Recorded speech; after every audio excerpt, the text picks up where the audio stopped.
नायाब की हत्या की जानकारी पुलिस को देने वाले नासिर ने बताया कि उनका अक्सर सौतेली बहन के घर आना जाना होता रहता था। वो कुछ दिनों पहले ही परिवार के साथ दुबई गए थे। जब वो लौटे तो उन्होंने नायाब से संपर्क किया। नायाब ने उन्हें 11 जुलाई 2021 की दोपहर में मिलने बुलाया था। दिए गए समय पर वो नायाब से मिलने पहुंचे थे, लेकिन देर तक दरवाजे की घंटी बजाने के बावजूद नायाब ने दरवाजा नहीं खोला। उन्होंने घर के बाहर से नायाब को कई कॉल्स भी किए, लेकिन उन्हें कोई जवाब नहीं मिला। जब वो लौटने को हुए तो उनकी नज़र नायाब के घर के बाहर खड़ी उनकी कार पर पड़ी। आमतौर पर नायाब अपनी कार से ही निकला करती। ऐसे में हालात खटकने लगे। हालात संदिग्ध लगने पर नासिर ने घर का दरवाजा तोड़ा और अंदर दाखिल हुए तो मंजर देख वो दहल उठे। उनकी बहन फर्श पर पड़ी हुई थी और जिस्म पर एक कपड़ा भी नहीं था।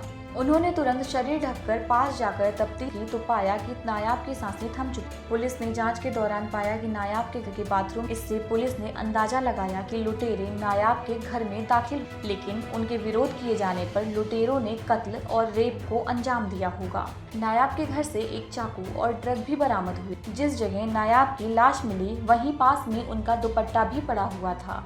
पुलिस ने नायाब के शव को पोस्टमार्टम के लिए भेजा और फोरेंसिक टीम ने पूरे घर को बारीकी से स्कैन किया। पोस्टमार्टम के बाद नायाब का शव उनके पिता और सौतेले भाइयों को सौंप दिया गया।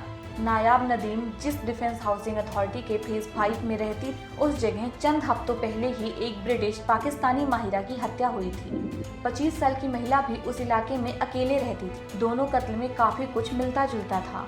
माहिरा मर्डर केस में भी पुलिस के हाथ खाली थे। ऐसे में पुलिस ने ये मानते हुए जांच आगे बढ़ाई कि शायद ये सीरियल किलिंग का मामला होगा, जिसमें लुटेरे अकेले रहने वाली महिलाओं को टारगेट कर उनका कत्ल करते। इलाके के आसपास लगे सीसीटीवी कैमरों के फुटेज को भी स्कैन किया जा रहा था। सीसीटीवी फुटेज से सामने आया कि एक शख्स नायाब के घर के आसपास बार बार दिख रहा था। हालांकि कैमरा क्वालिटी खराब होने पर उस शख्स का चेहरा साफ नहीं हो पाया। चंद दिन ही बीते थे कि पुलिस सीरियल किलिंग की जांच के दौरान डेड एंड पर आकर रुक गई। दरअसल माहिरा मर्डर केस सुलझ गया था।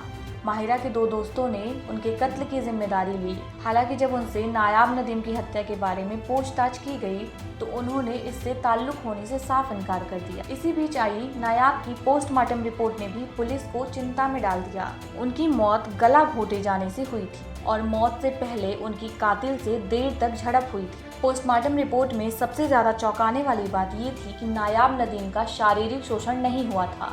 अब सवाल ये था कि अगर रेप नहीं हुआ तो उनके कपड़े क्यों उतारे गए। इस हत्याकांड के आगे की कहानी जानने के लिए हमारे साथ बने रहें। मॉडल नायाब नदीम हत्याकांड के अगले एपिसोड में आपसे फिर मुलाकात होगी।